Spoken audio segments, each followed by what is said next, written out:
Il a permis que je m'étais ici même du haut de cette chaîne. Je voudrais qu'on acclame le Seigneur pour l'obéissance de la religion. Est-ce que vous pouvez acclamer le Seigneur pour nous frapper et la confiance? Nous acclamons toujours le Seigneur pour le pasteur aussi. On acclame le Seigneur. On acclame le Seigneur. Nous continuons à acclamer dans le monde pour notre cher pasteur, pour le développement. On acclame le Seigneur.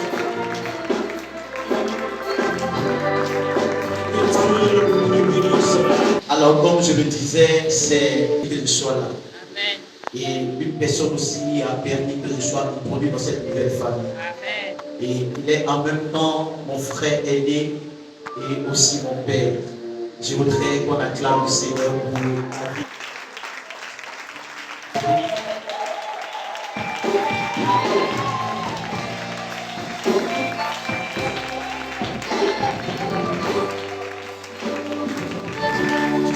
La Bible déclare dans le livre de Jean, le chapitre 5, qu'il y avait une piscine à Jérusalem. Et il y avait les malades en grand nombre autour de cette piscine. Et la Bible déclare qu'un ange descendait de temps en temps pour agiter l'eau.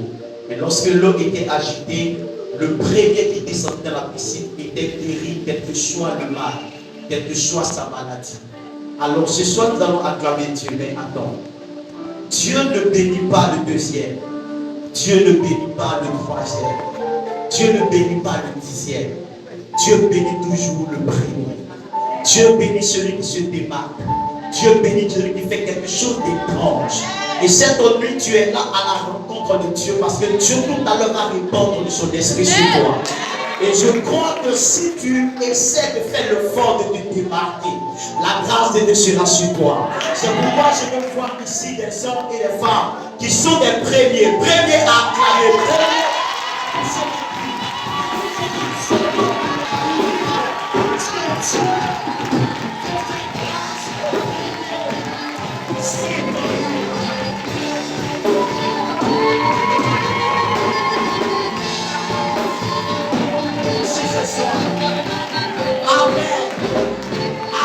Dans sa maison avec la grâce de Dieu. Quelqu'un va retourner dans sa maison avec la bénédiction de l'Éternel. Tu ne vas pas retourner tel que tu es rentré dans ce lieu. Dis avec moi Amen. Amen.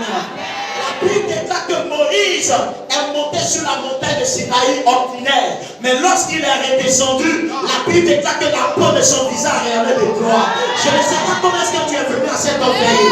Mais lorsqu'on va te voir le matin, on verra sur toi la différence.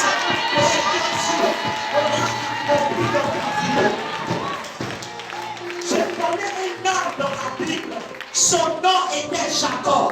La Bible déclare qu'une nuit, ce Jacob-là est resté seul dans la nuit. Et la nuit, la Bible déclare qu'il a rencontré un ange. Lorsqu'il a parlé avec l'ange, la Bible déclare que l'ange l'a frappé quelque part. Et lorsque Jacob s'est réveillé le matin, la Bible déclare qu'il n'avait plus la même démarche. Pourquoi? Parce qu'au milieu de la nuit, Jacob s'est battu avec un ange. Je suis venu t'annoncer ce soir. Je suis venu t'annoncer cette nuit. Fais le foi de te battre avec l'ange qui est venu avec ta bénédiction. Parce qu'avant le lever du jour, ta démarche va changer. Je ne sais pas si tu as l'habitude de marcher, mais dès ce matin, la démarche de quelqu'un va changer. Tu ne marcheras plus comme un homme ordinaire, comme une femme ordinaire. Je suis en train de voir que la chose changer.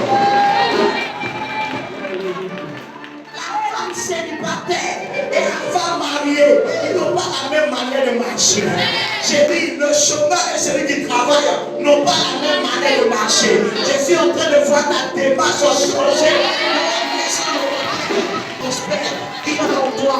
La démarche de l'homme prospère. Avec un peu de manière sur le côté. Est-ce que tu peux avoir la démarche de quelqu'un qui a été touché par Dieu?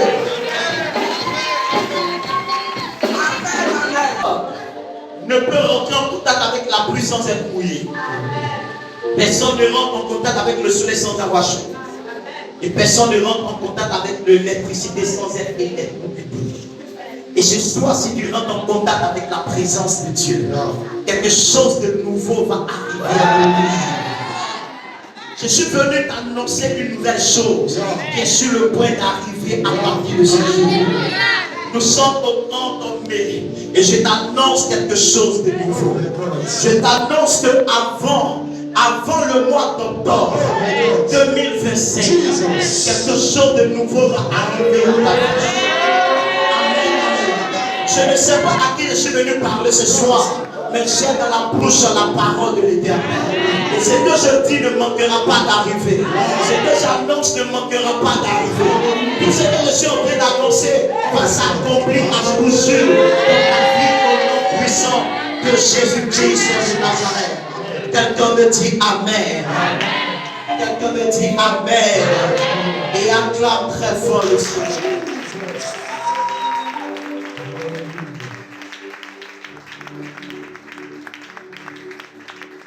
Tu peux t'asseoir dans la présence de Dieu. Alors, je répondrai de mon esprit. Amen. Et Dieu va répandre de son esprit sur toi aujourd'hui. Amen, amen. Amen, amen. De là où tu es, tu vas prier le Seigneur et tu vas demander au Seigneur de te parler, de se révéler à toi et de te faire du bien. Que le Seigneur fasse une nouvelle chose dans ta vie. Quelque chose qui va étonner celui qui va l'apprendre. J'ai vu Dieu changer la vie de quelqu'un au milieu de nous. Parce que quand le Saint-Esprit vient sur la vie de quelqu'un, il te donne d'accomplir des choses que tu ne pourrais pas accomplir de toi-même. Il y a quelque chose que tu ne pourrais pas faire de toi-même. Mais l'Esprit de Dieu va t'aider cette nuit. Le Saint-Esprit va aider quelqu'un de nous. Dis au Seigneur de te parler, de se révéler à toi. Chante à la crosse, au bras, racine les cloches. Les cavaliers chantent à la prada, chante à la ouïta. Simbalia, Sibele, Bada, Chante à la prida, la ouïta.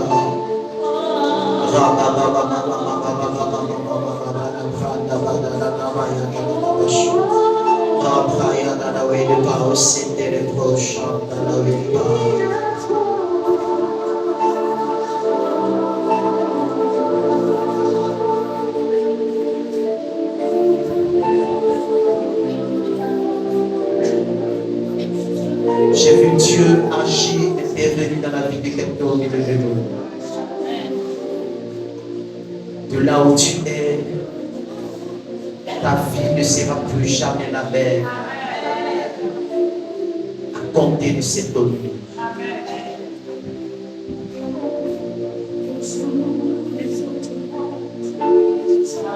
Yes.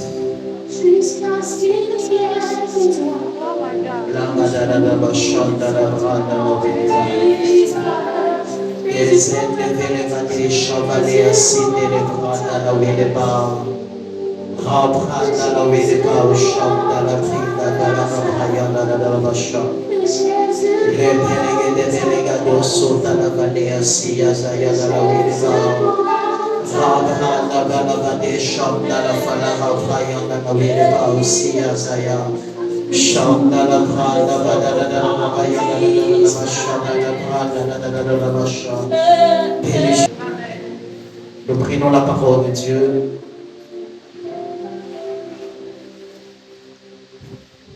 Merci Seigneur.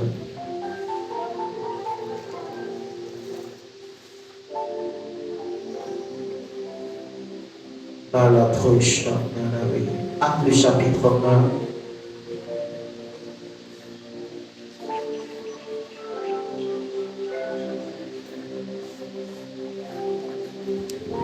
Acte le chapitre 1.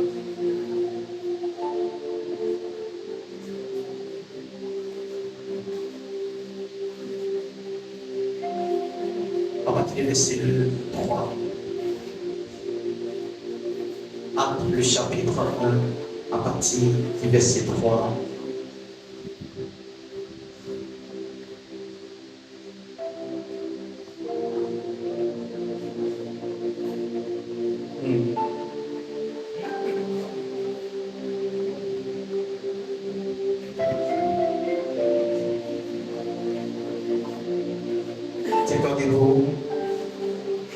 Amen. Tu peux t'asseoir dans la présence de Dieu. Je répondrai de mon esprit. Amen. Amen. Alléluia. Alléluia. La Bible nous dit que Jésus de Nazareth est venu sur cette terre. Il a marché avec ses apôtres. Il a marché avec ses disciples. Il les a enseigné les choses qui considèrent le royaume de Dieu. Et la Bible déclare que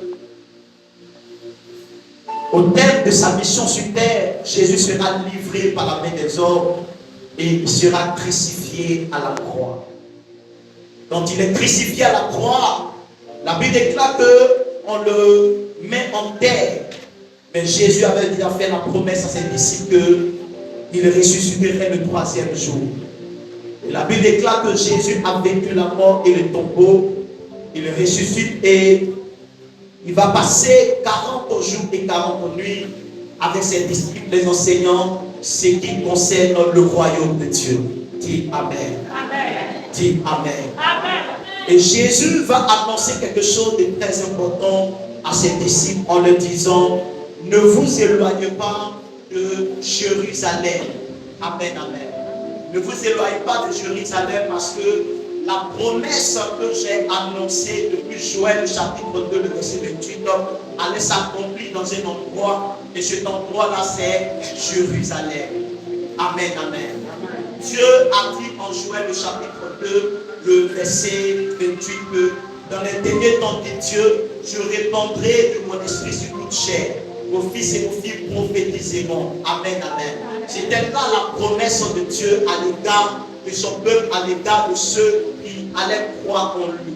Et cette promesse va s'accomplir dans le livre de Actes. Lorsque la promesse en Actes chapitre 2 que Dieu avait annoncé en Joël s'est accomplie en Actes le chapitre 2. La Bible déclare que alors que les apôtres étaient réunis dans le même endroit, ils étaient en train de prier, ils aspiraient à la promesse de Dieu. Et la Bible déclare qu'en Actes chapitre 3, au jour de la Pentecôte, la promesse va se réaliser dans la vie des apôtres. Dis Amen. Amen. Dis Amen. Amen. Avant que la promesse se réalise, que s'accomplisse, la Bible déclare que Jésus a fait cette recommandation. Ne vous éloignez pas de Jérusalem. Parce que c'est à Jérusalem que la promesse va s'accomplir. C'est à Jérusalem que ce que tu attends va se réaliser. La promesse ne se réalise pas en dehors de Jérusalem. Tu dois rester à Jérusalem afin que l'Esprit de Dieu vienne sur toi afin de réaliser ce que ton cœur désire. Parce que tant que tu es éloigné de Jérusalem, la promesse ne peut pas s'accomplir dans ta vie.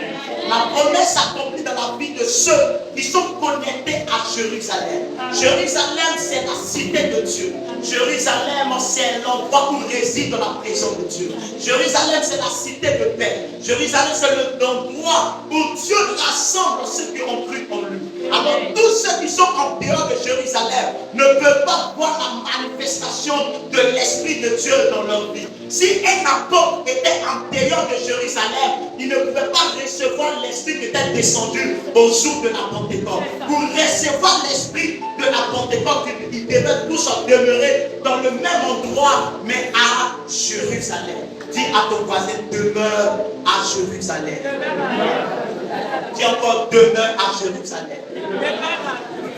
Parce que sans la promesse, ou sans l'accomplissement de la promesse de l'Esprit de Dieu dans la vie des apôtres, il ne pouvait pas accomplir de grandes choses. Pour que Pierre soit capable de parler au devant d'une multitude de personnes, il fallait qu'il reçoive d'abord la présence de Dieu. bien était énorme, comme le papa le disait, le prophète le disait hier, que Pierre était timide et incapable de pouvoir s'exprimer au-devant des gens. Pierre a été intimidé par une petite fille, il a été intimidé par un soldat. Pourquoi? Parce que Pierre n'avait pas encore reçu l'esprit de la Pentecôte. Mais lorsqu'il a reçu l'esprit de la Pentecôte, l'esprit de la Pentecôte a donné à Pierre de faire des choses qu'il n'était pas capable d'accomplir. Lorsque nous recevons l'esprit de la Pentecôte, lorsque Dieu vient sur nous, Dieu nous donne la capacité d'accomplir des choses que nous ne pouvons pas accomplir normalement. Si on parle dans la Bible nous parle du nom de Samson. La Bible déclare qu'il était confronté à ses ennemis. Et la Bible déclare que l'Esprit du Seigneur est venu sur Samson. Et lorsque l'Esprit du Seigneur l'a saisi, la Bible déclare qu'avec la mâchoire des âmes, Samson va tuer 1000 Philistins. Amen. En temps normal, un homme à lui seul ne peut pas tuer plus de 1000 personnes. Mais comment être capable de tuer plus de 1000 ennemis?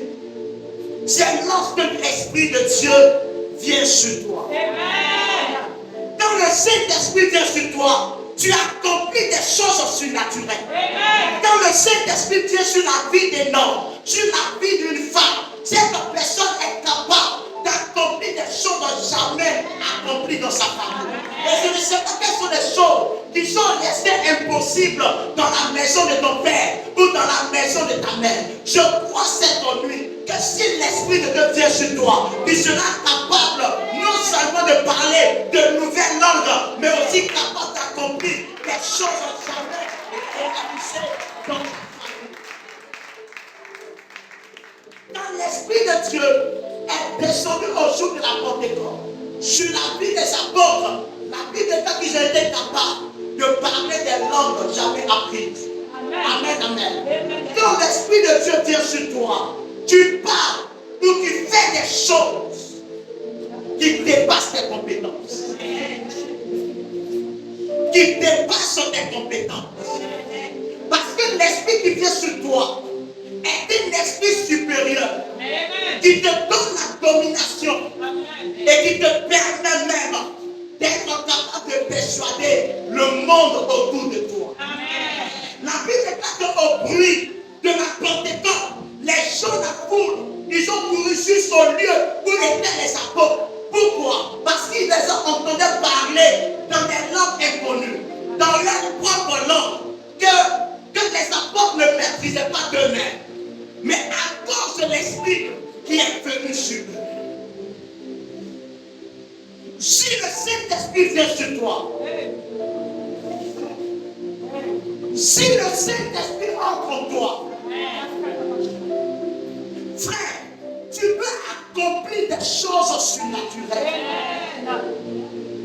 Comment un homme peut poser sa main sur un paralytique et donner à ce paralytique de se tenir debout si ce n'est pas l'Esprit de Dieu? Amen. Le Saint-Esprit en toi te donnera de vivre des choses avec Dieu. Amen. Un chrétien sans le Saint-Esprit ne peut pas connaître la hauteur, ne peut pas avancer dans sa vie chrétienne. Un chrétien sans le Saint-Esprit restera froid, restera sans vie, restera sans puissance. Amen. Un chrétien sans le Saint-Esprit sera toujours faible et sera toujours dans la bassesse. Un chrétien sans le Saint-Esprit sera toujours dominé par ses esprits, par des démons, par ses ennemis. Un chrétien sans le Saint-Esprit ne sera jamais le premier, sera toujours le dernier. Un chrétien sans le Saint-Esprit ne sera pas capable d'aplanir des montagnes. Un chrétien sans le Saint-Esprit ne peut pas être capable de déchirer le ciel.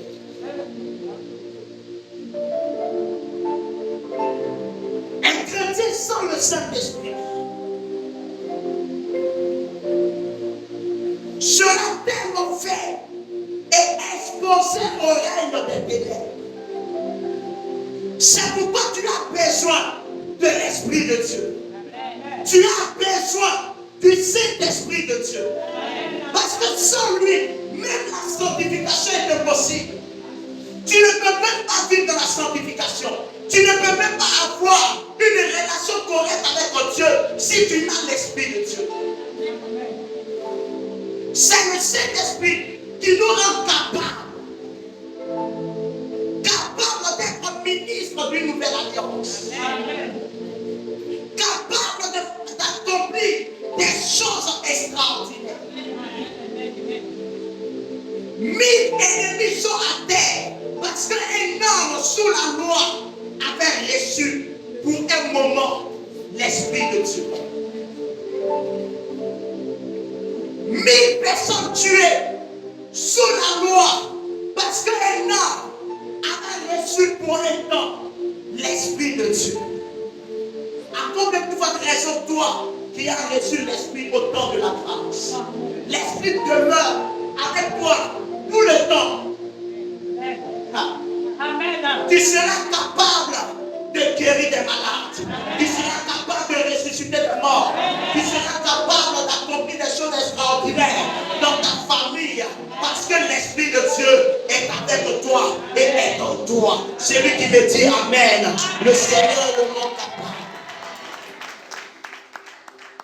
Amen, amen. La Bible parle du nom d'Étienne.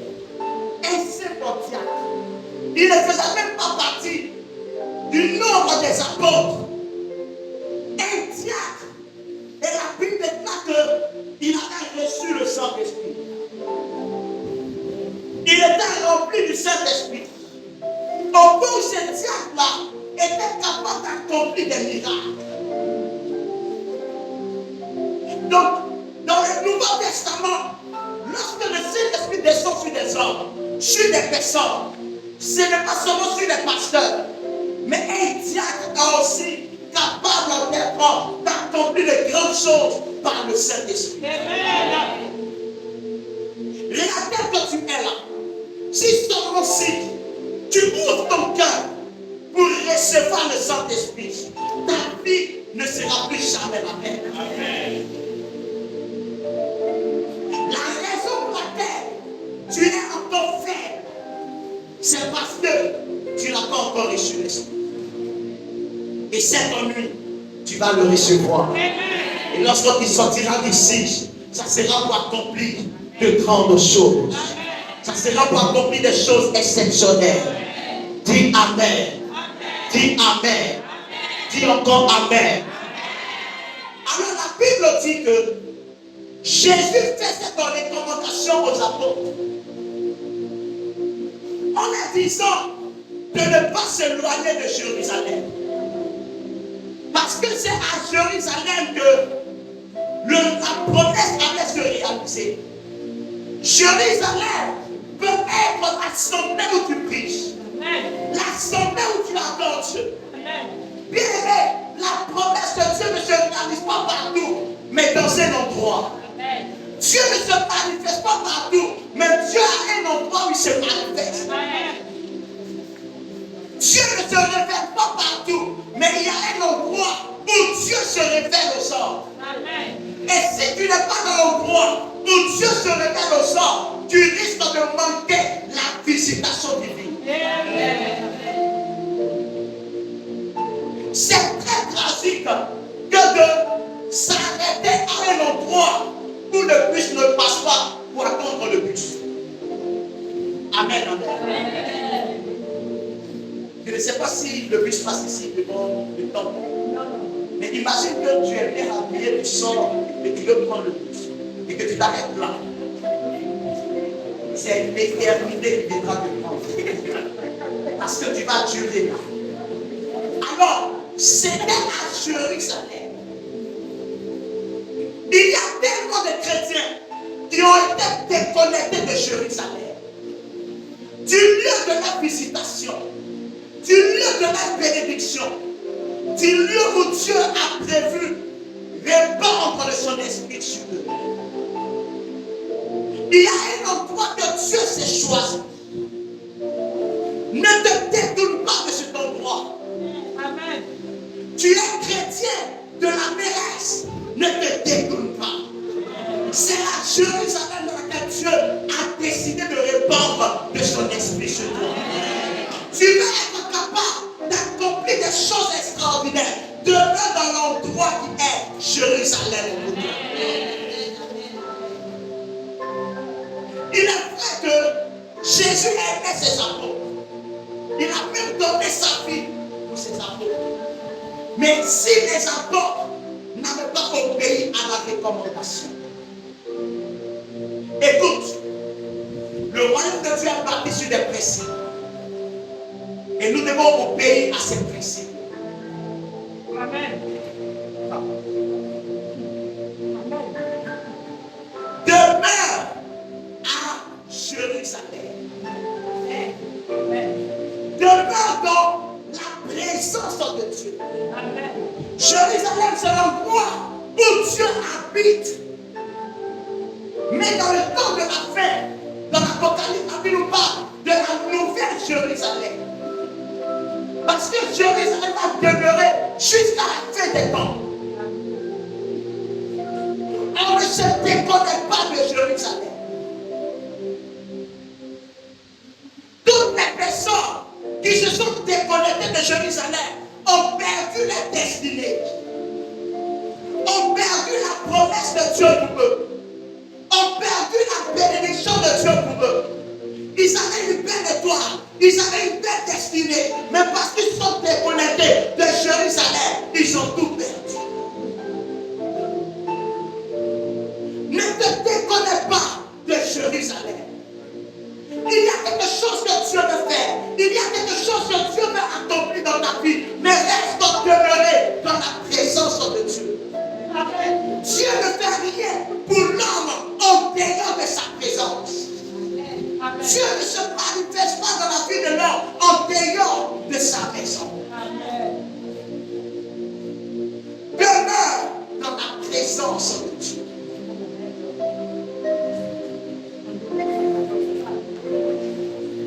Regarde ta vie.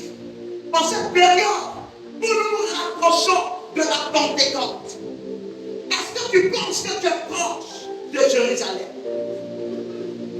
Est-ce que tu penses que tu vis présentement à Jérusalem, dans la présence de Dieu? Est-ce que tu n'es pas loin? Est-ce que tu n'es pas à l'écart? Demeure à Jérusalem. Ce message s'adresse à un cœur. Ce message s'adresse à quelqu'un au milieu de nous. Ce message s'adresse à une personne qui a commencé à se décourager. Une personne qui dit que j'ai tout essayé, je ne sais plus quoi faire. Une personne qui a résolu dans son cœur de quitter l'église, de quitter la présence de Dieu. Une personne qui a résolu son cœur en disant que si Dieu ne fait pas, je risque de me déconnecter.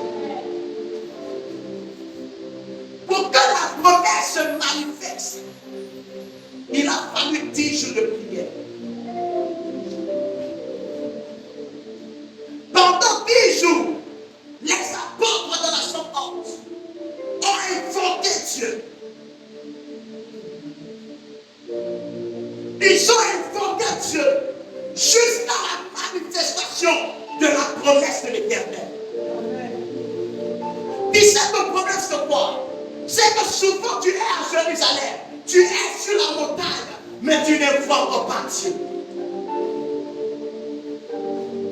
David dit dans la détresse, j'ai invoqué l'Éternel. Et la Bible déclare que Isaac a invoqué Dieu pour la fille de sa femme Rebecca. Et Rebecca est tombée enceinte. Si tu ne vois pas Dieu, Rebecca ne peut pas tomber enceinte. Il y a des grossesses, il y a des bénédictions qui sont provoquées par la capacité à invoquer Dieu. Si vous n'apprenez pas à invoquer le nom de l'Éternel dans les situations de vos vies, vous ne verrez pas la manifestation de Dieu dans vos vies. Amen. Alors pour que l'esprit de la Pentecôte descende dans la vie de quelqu'un, cette personne doit apprendre à invoquer le nom de l'Éternel.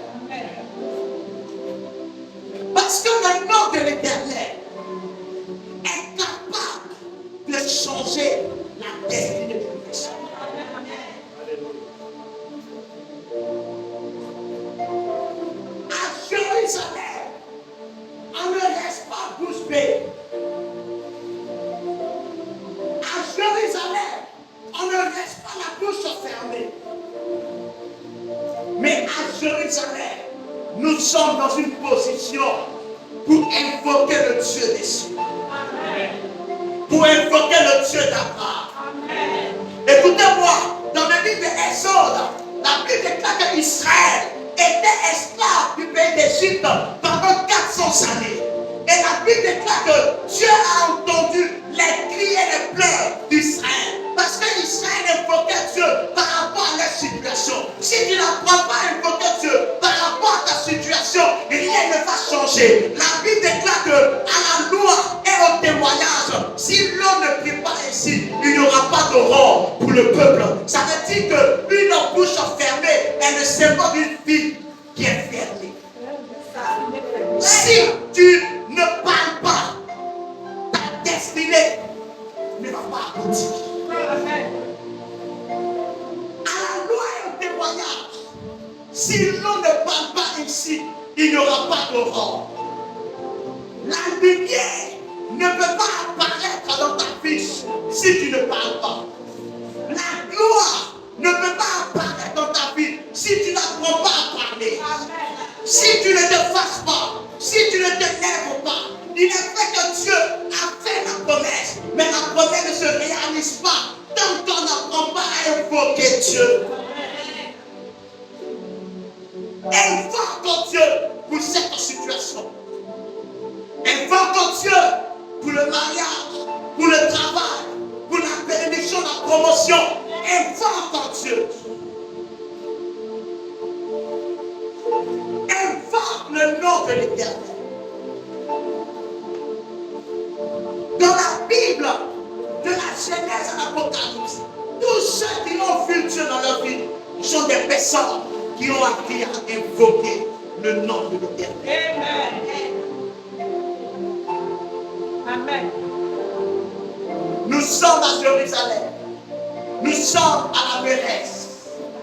Et nous voulons apprendre à invoquer le nom de l'Éternel. Parce que le nom de l'Éternel est capable de faire de grandes choses. Amen.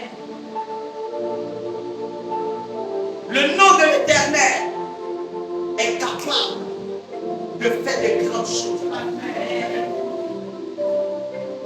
Et cette nuit, le nom de l'Éternel va changer ta destinée, va changer ta vie, va changer ton histoire, va changer ton histoire, va changer ton histoire, va changer ton histoire, va changer ton histoire. Demeure à Jérusalem, ne t'éloigne pas. Il y aura des situations qui feront en sorte que tu sois écarté de Jérusalem. Ne t'écarte pas de Jérusalem. Demeure à Jérusalem. Des gens viendront te séduire pour t'éloigner de Jérusalem. Des gens viendront te dire de bonnes paroles, de belles paroles pour t'éloigner du lieu de ta destinée, du lieu de ta bénédiction. N'écoute pas la voix de celui qui vient te tromper.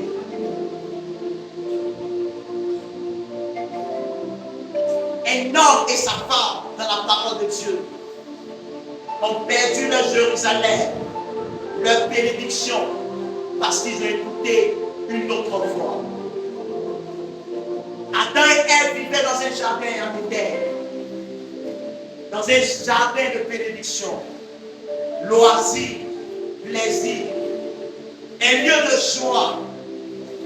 Et ils ont été séduits par le serpent. Le serpent veut te déconnecter de Jérusalem. Le serpent veut te faire écouter une autre voix pour te déconnecter de Jérusalem.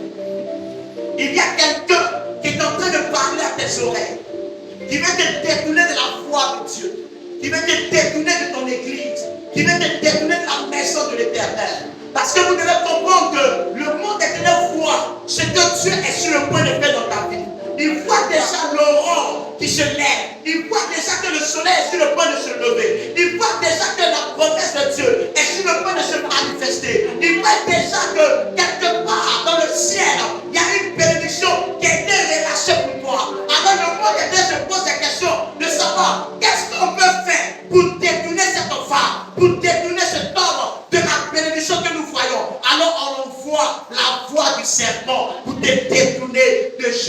Jérusalem. Mais je vais t'annoncer ce soir, ne te loigne pas de Jérusalem. Demeure là, parce que Dieu veut faire quelque chose de nouveau. Je retiens une personne qui ne connaît pas encore Jésus. Demeure à Jérusalem.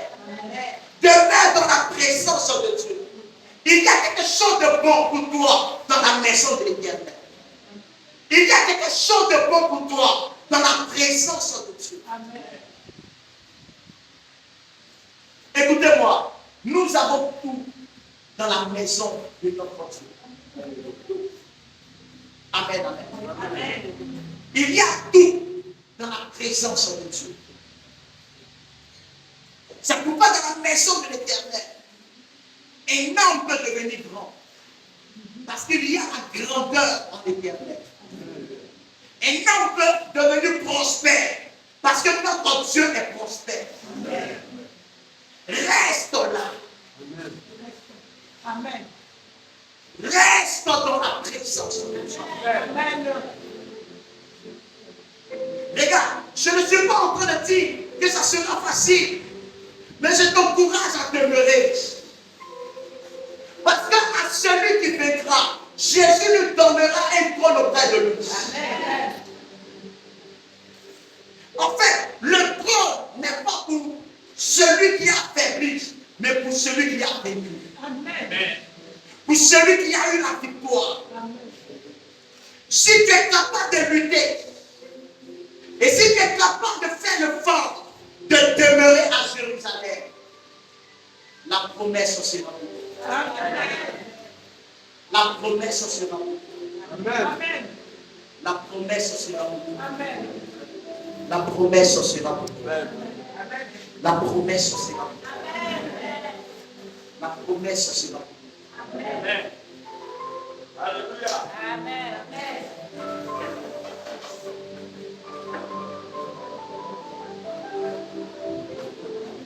Qui connaît une personne nommée Daniel? Une personne nommée Daniel.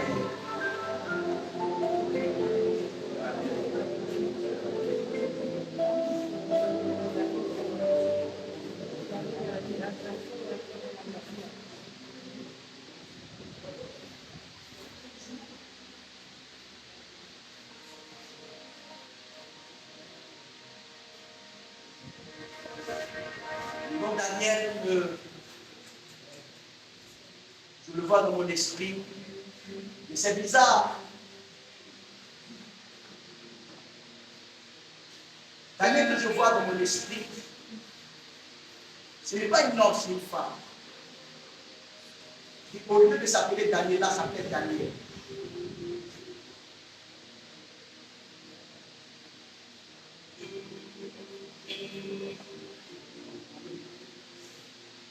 Tandis que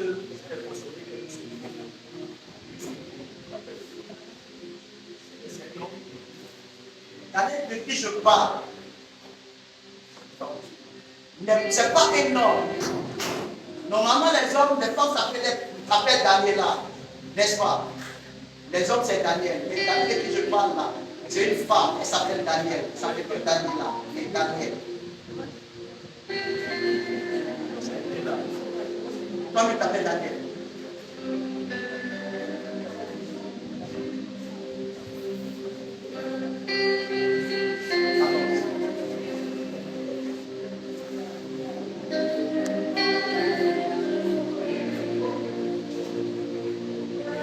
Là où tu es, dis à Dieu, réponds sur moi de ton esprit.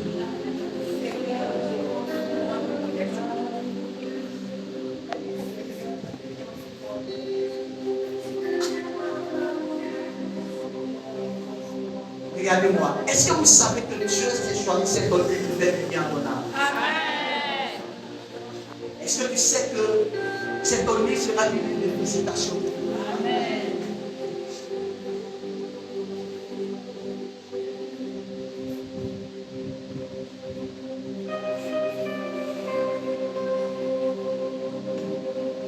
Regardez-moi, tout le monde.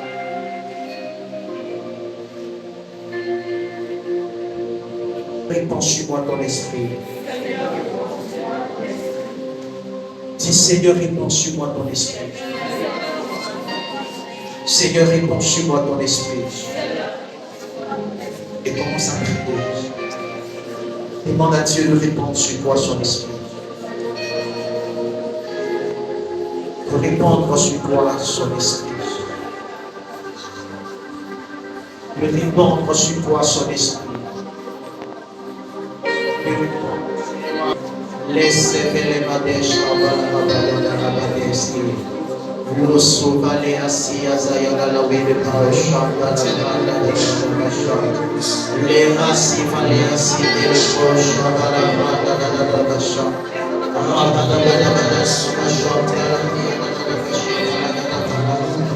Les racis à Zayana la vie de Paracham, Parassi à Zayana les proches à la vie de Paracham.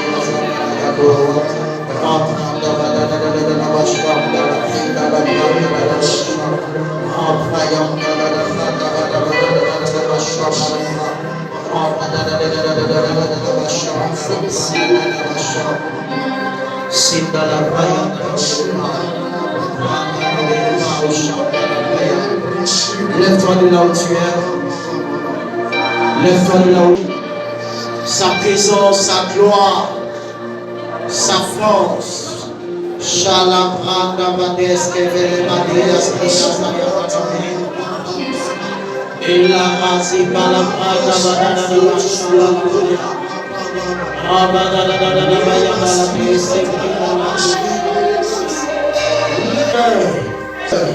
cette nuit, je veux le Saint-Esprit.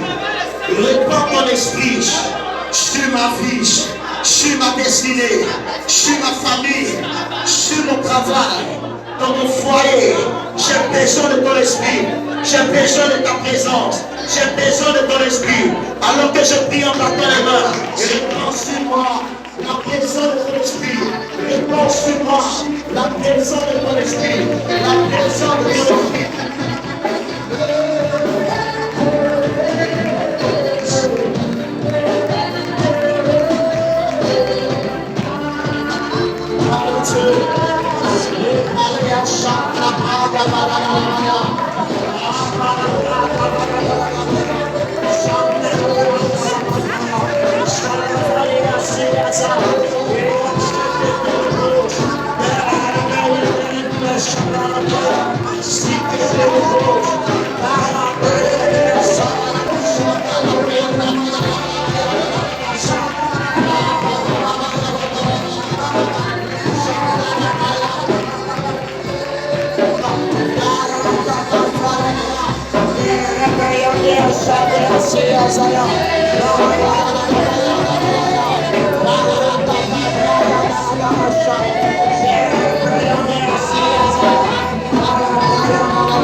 Attends-toi à la main de Dieu. Et Dieu me dit la raison pour laquelle la main est... En fait, tes yeux sont beaucoup attaqués. Tu as des problèmes au niveau de tes yeux à cause de ta capacité à voir dans le monde spirituel. Dieu ouvert la capacité à voir. Parce que Dieu veut t'ouvrir les yeux pour voir des choses dans le monde invisible. Dans le monde invisible, je vois comme des écailles tomber de tes yeux, quitter tes yeux, quitter tes yeux. C'est comme si ta capacité à voir, ta capacité touche ses yeux. Le Saint-Esprit touche ses yeux. Le Saint-Esprit touche ses yeux. Le Saint-Esprit touche ses yeux. Je vais compter jusqu'à 7 et la puissance de Dieu va les ouvrir les yeux. La puissance de Dieu va les ouvrir les yeux. Ils sont des prophètes, non prophétiques.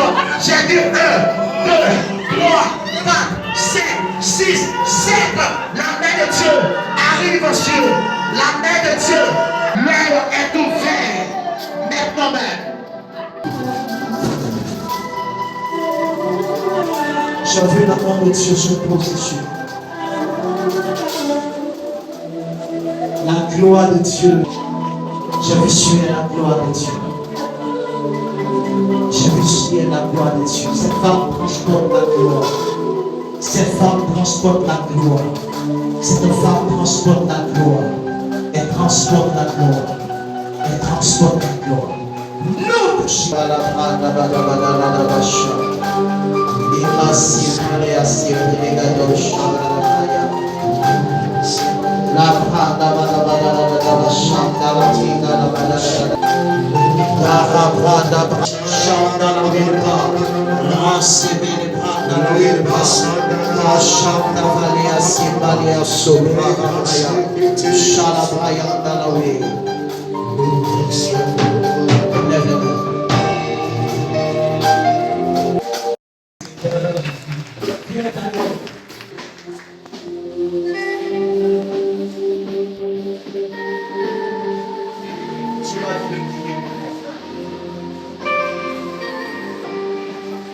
J'ai vu dans le film des ténèbres une dame qui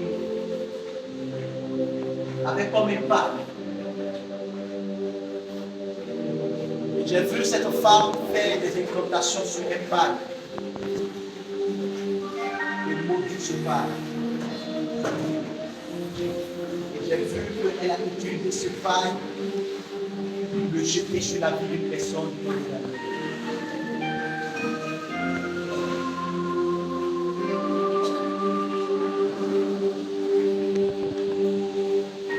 Aujourd'hui, j'enlève cette malédiction. Sur voie. On a mis sur voie.